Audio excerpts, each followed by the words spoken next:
Bienvenue sur Larmes et Amour, l'endroit où les émotions deviennent des histoires, et où chaque mot touche ton cœur. Ici, tu trouveras des histoires d'amour qui font réfléchir, des messages qui guérissent l'âme, des récits capables de faire couler une larme, des paroles qui redonnent espoir et force dans les moments difficiles. Chaque vidéo est faite pour te toucher, te faire ressentir, te rappeler que l'amour existe encore. Si tu aimes les histoires vraies, les messages profonds et les émotions sincères, alors tu es exactement au bon endroit.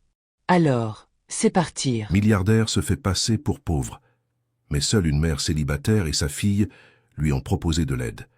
Thomas Dubois était fatigué d'être traité comme une machine à faire de l'argent. À 42 ans, il avait bâti un empire commercial qui le plaçait parmi les hommes les plus riches de France. Mais chaque relation dans sa vie semblait tourner autour de sa fortune. Ces dernières semaines, il avait découvert des conversations entre ses propres frères sur la façon de se partager ses biens, comme s'il était déjà mort. C'est alors qu'il décida de faire un test qui changerait à jamais sa perspective sur l'humanité.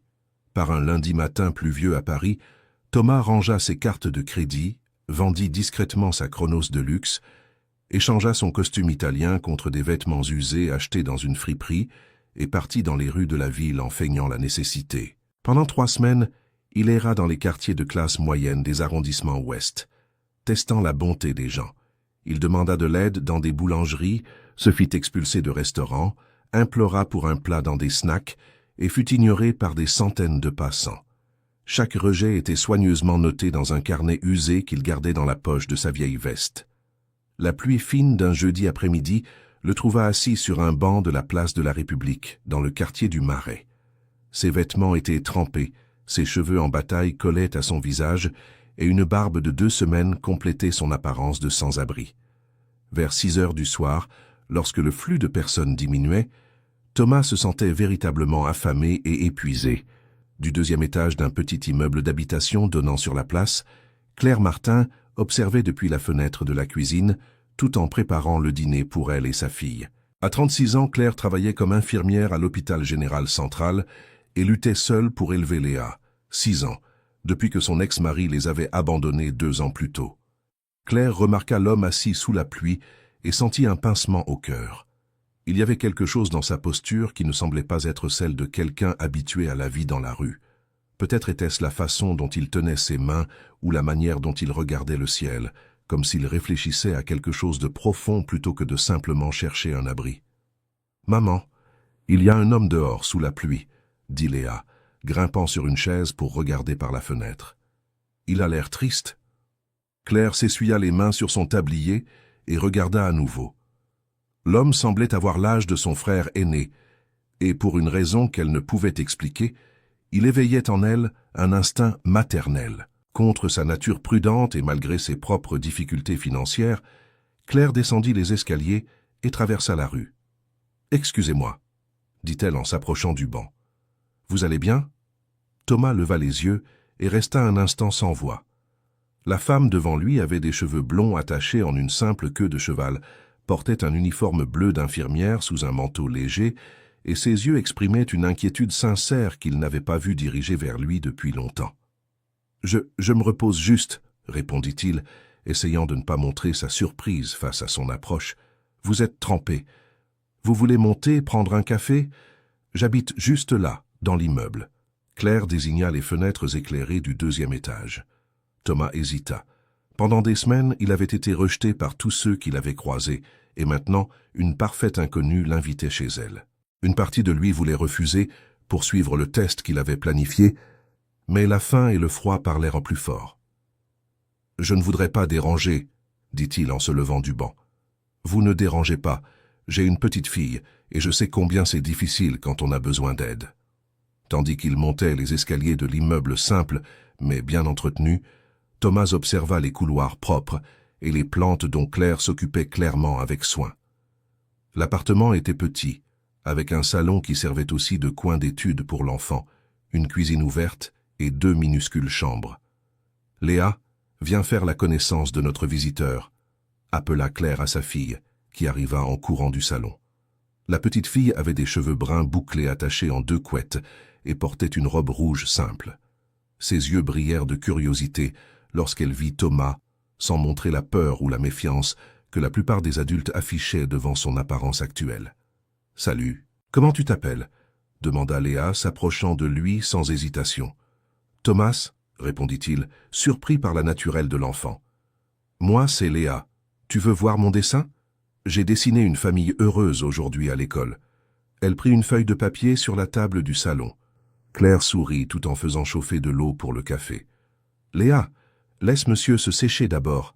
Il doit avoir froid. »« Vous pouvez m'appeler simplement Thomas, » dit-il, acceptant la serviette que Claire lui tendit. « Cher auditeur, si vous aimez l'histoire, n'hésitez pas à laisser un like et surtout à vous abonner à la chaîne. Cela nous aide beaucoup, nous qui débutons. Maintenant continuons. » Pendant que Thomas se séchait, il observa la dynamique de cette petite famille. Les murs étaient décorés avec les dessins de Léa, quelques plantes dont Claire s'occupait sur les rebords de fenêtres et des photographies montrant des moments heureux entre la mère et sa fille. Il n'y avait pas de luxe, mais il y avait de l'amour dans chaque coin de ce foyer. « Monsieur, vous avez perdu votre maison ?» demanda Léa avec l'innocence des enfants, faisant s'étrangler Claire avec son café. « Léa, on ne pose pas ce genre de questions !» réprimanda la mère, embarrassée. « Ce n'est rien !» Thomas s'assit sur la chaise que Claire avait indiquée à la table de la cuisine. « Disons que j'ai traversé quelques problèmes et que j'essaie de me réorganiser. » Claire servit du café et du pain avec du beurre, s'excusant pour la simplicité. « C'est ce que nous avons pour aujourd'hui. Demain, je fais les courses. »« C'est déjà bien plus que ce que j'espérais recevoir de quelqu'un, » répondit Thomas, et il y avait de la sincérité dans sa voix.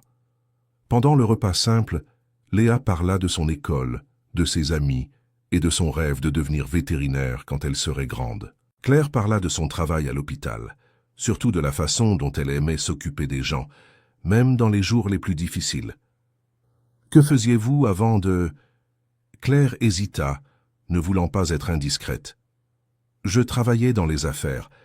Je croyais comprendre les gens, mais j'ai découvert que j'avais tout faux, » répondit Thomas, créant une version proche de la vérité. La conversation coula naturellement pendant plus d'1 heure. Thomas fut surpris de parler de solitude et de désillusion d'une manière qu'il n'avait jamais partagée avec personne. Bien sûr, il adapta son histoire, parlant de petites affaires plutôt que d'un empire corporatif, mais les sentiments qu'il exprimait étaient authentiques. Quand la pluie s'intensifia à nouveau, Claire regarda par la fenêtre avec inquiétude. « Où allez-vous dormir ce soir ?»« Je vais trouver un endroit, » répondit Thomas, bien qu'il n'ait aucune idée d'où. « Maman, il peut dormir sur le canapé ?» suggéra Léa. « Il est confortable. J'y ai déjà dormi quand j'avais de la fièvre. » Claire hésita. Sa nature prudente luttait contre son instinct d'aider. Elle regarda Thomas, essayant de lire dans ses yeux quelque chose qui pourrait indiquer un danger, mais elle ne vit que de la fatigue et une tristesse authentique. « Si le canapé ne vous dérange pas, » dit-elle finalement, « mais pour cette nuit seulement. »« Je ne peux pas accepter, » protesta Thomas, bien qu'une partie de lui désirait désespérément accepter. « Mais si, » Léa battit des mains, « je vais chercher une couverture douce. » Cette nuit-là, Thomas resta éveillé longtemps, regardant le plafond du petit appartement. Il pouvait entendre Claire vérifier que Léa allait bien dans la chambre voisine, chuchotant des mots tendres avant le coucher. C'était la première fois depuis des années qu'il se sentait vraiment accueilli dans un foyer. Le lendemain matin, il se réveilla avec l'odeur du café et le bruit de Léa se préparant pour l'école. Claire était déjà habillée avec son uniforme de travail, préparant le goûter de sa fille. « Bonjour, » dit-elle en souriant. « Je vous ai fait du café. »« Merci beaucoup. Je vais bientôt partir pour ne pas perturber votre routine. » Thomas se leva du canapé. « Pas besoin de vous précipiter. » Claire hésita un moment. « Écoutez, je n'ai pas l'habitude de faire ça, mais si vous voulez rester quelques jours de plus le temps de vous organiser, vous pouvez. Léa vous a beaucoup apprécié. »« C'est vrai ?» Léa apparut de la cuisine avec son sac à dos.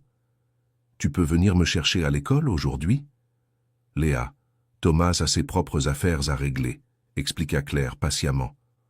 En fait, Thomas se surprit à parler. « Si cela ne vous dérange pas, je peux aider tant que je suis là. Je sais cuisiner, je peux nettoyer, m'occuper de la maison. » Claire l'observa un instant. Il y avait quelque chose dans ses manières, dans sa façon de parler qui ne semblait pas être celle de quelqu'un habitué aux tâches ménagères, mais elle décida de lui donner une chance. « D'accord, mais c'est temporaire, le temps que vous vous stabilisiez. » Durant les semaines suivantes, une routine s'installa dans le petit appartement.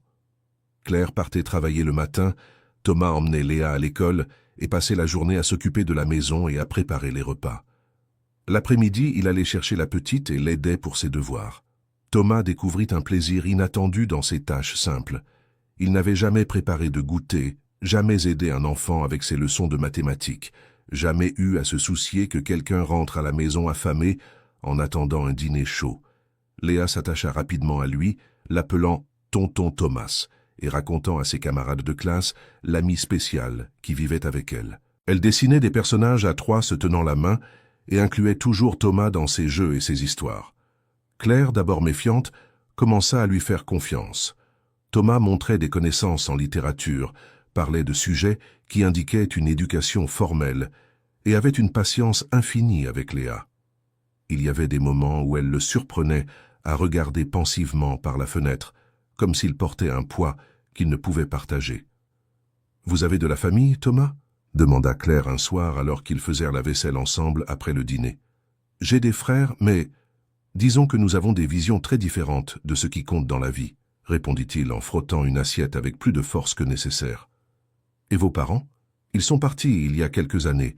Ils ont laissé une affaire que les enfants ne parviennent pas à gérer ensemble sans se disputer. » Claire perçut l'amertume dans sa voix. « La famille, c'est toujours compliqué. Mes parents vivent en province et pensent que j'étais folle de tout laisser pour élever Léa seule à Paris. Vous n'étiez pas folle, vous êtes une mère incroyable. » Thomas cessa de laver l'assiette et la regarda. « Léa a beaucoup de chance. » Il y eut un moment de silence gênant, rompu par la voix de Léa appelant depuis le salon. « Tonton Thomas, viens m'aider à faire le puzzle. » Les jours se transformèrent en semaines, et Thomas commença à se sentir faire partie de cette famille. Il emmenait Léa faire du vélo au parc, lui enseignait des jeux qu'il avait appris dans son enfance et écoutait patiemment ses histoires interminables sur l'école et les amis.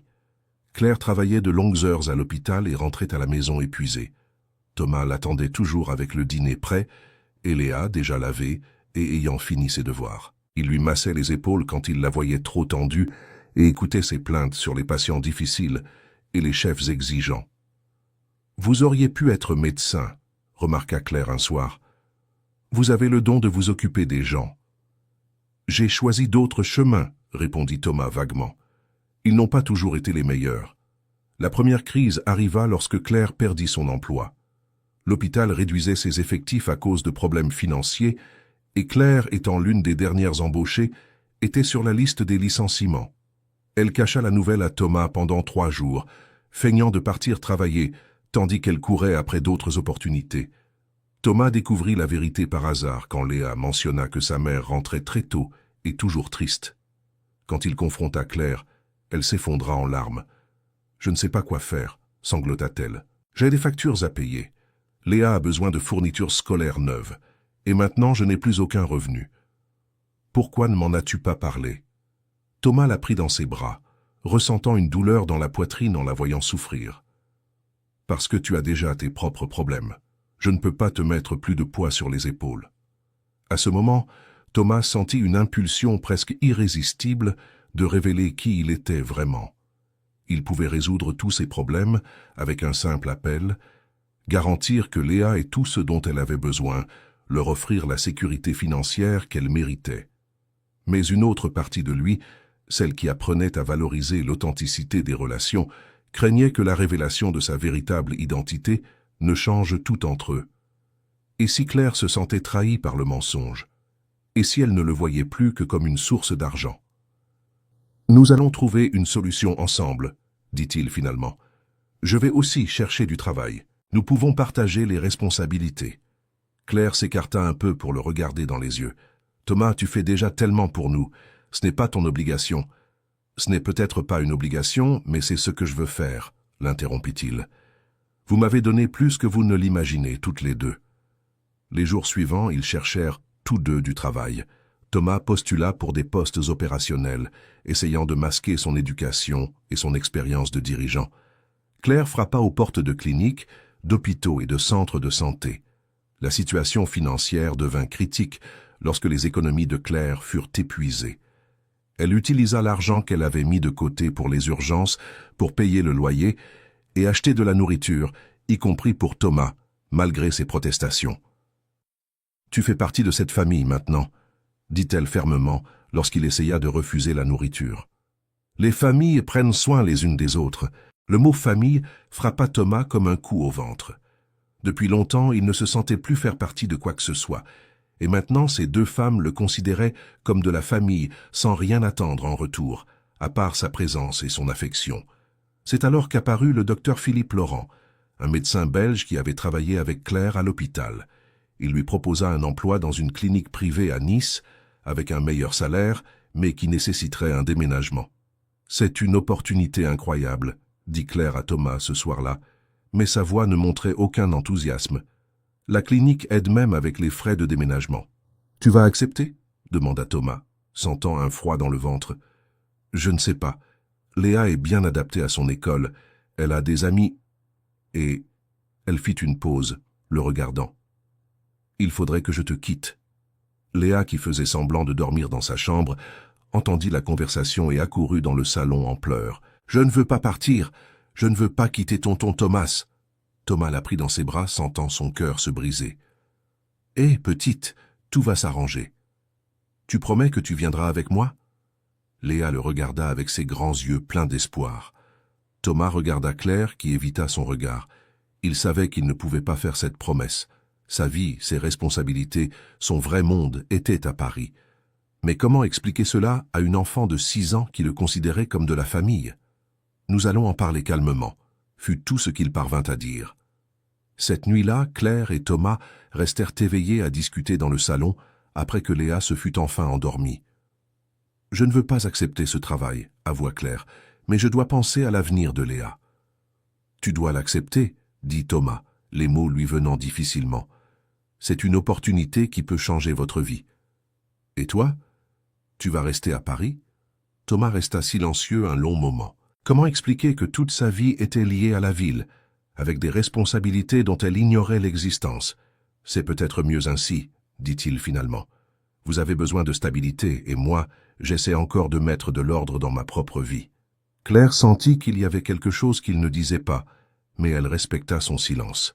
La situation se compliqua davantage lorsque la propriétaire de l'appartement, Madame Béatrice, apparut pour réclamer 2 mois de loyer impayés. C'était une dame de 70 ans qui avait hérité de quelques biens immobiliers de son mari et dépendait des loyers pour vivre. « Claire, ma chère, je comprends votre situation, mais j'ai aussi mes propres factures, » dit Madame Béatrice visiblement gênée.